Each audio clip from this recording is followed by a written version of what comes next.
नमस्कार, अग्रिस्मिता किचनमध्ये आज आपण बनवणार आहोत शिमला मिरचीचे स्टिक पकोडे। अगदी क्रंची आणि चविष्ट होणारे। तुम्ही हा आवाज ऐका आणि तुम्ही सुद्धा करायला नक्कीच घ्या। चला, एकदम क्रंची अशी तयार झालेले आहेत आपले।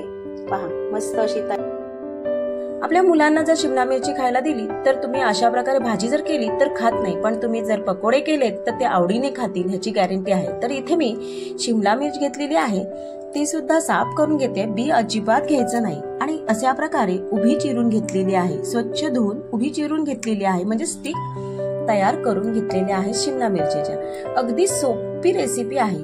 तर इथे तुम्हाला जो मोबाईल दिसला तो माझी ओवी व्हिडिओ करायला प्रयत्न करत होती, छोटी आहे 2.5 वर्षाची, तरी करायला प्रयत्न करते। तर ह्या आता शिमला मिरची मध्ये मी 3 चमचे बेसन पीठ टाकत आहे आणि क्रंचीपणा येण्यासाठी इथे मी कॉर्नफ्लॉवर घेत आहे।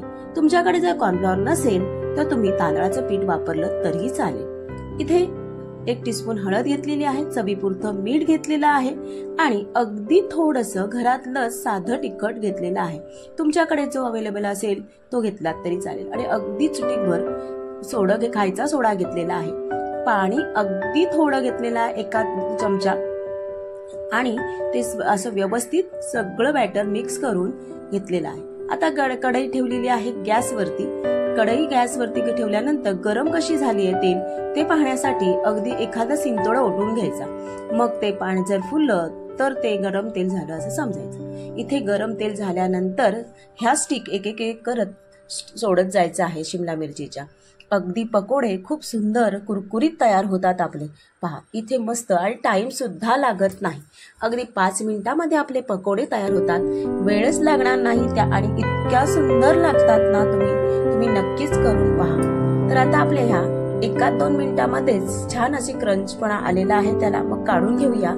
इथे काढून घेतलेले आहेत आणि परत मी दुसऱ्या सुद्धा अशाच प्रकारे सर्व सोडून घेत आहे। सगळ्या सोडून झाल्यानंतर तुम्हाला एकाच मिरचीमध्ये अगदी तुम्हाला 2-3 माणसांना पुरेल इतके छान हे आपले पकोडे तयार होतात। तर आता इथे पकोडे तयार झालेले आहेत आणि किती सुंदर आवाज येतोय पहा। आणि ही टोमॅटो सॉस बरोबर अगदी मस्त लागते। मुलांना तर आवडीने हे खातील, ह्याची गॅरंटी आहे। एकदम क्रंची अशी तयार झालेले आहेत आपले। पहा, मस्त अशी तयार झालेली आहे क्रंची अशी ही आपले शिमला मिरचीचे पकोडे। बघा किती आवाज सुंदर येतोय ना। मस्त असं साईडला मिरची एखादी आणि त्याच्याबरोबर हे टोमॅटो सॉस आणि हे मस्त खायला। तर तुम्हाला आजची रेसिपी कशी वाटली? आवडली तर नक्की सबस्क्राईब करा चॅनलला आणि जास्तीत जास्त शेअर करा। कशी लागते म्हण्या? मस्त लागते।